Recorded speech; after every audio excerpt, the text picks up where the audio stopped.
Hello guys, ఈరోజు ఎంత వర్షం పడుతుందో చూడండి. మా కజిన్ వచ్చిండు.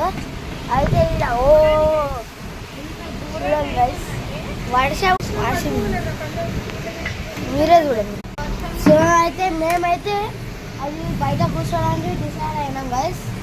ఇప్పుడు చైర్ని ఇక్కడ పెట్టేసినాం. అందరు ఏమేమో పడుతున్నాయి. ఈడేమో బాక్స్ వేసుకుంటున్నాను, నేను కూడా వేసుకుంటున్నాను. వేరే విషయం మాము ఓడము రాజు పెడుతుంది. సో గైస్ అక్కడ చూడండి, అంతా చూడండి. మీకు అక్కడ చూస్తే మీకు అక్కడ అర్థమవుతుంది. ఓకే, సో అక్కడ చూడండి, సబ్స్క్రైబ్ అనేది చేసేయండి గైస్. కామెడీ ఏంటంటే చూడండి. So guys like share subscribe చేసుకోండి గైస్. Bye guys. వర్షం తగ్గే కల్లా చేయండి గైస్.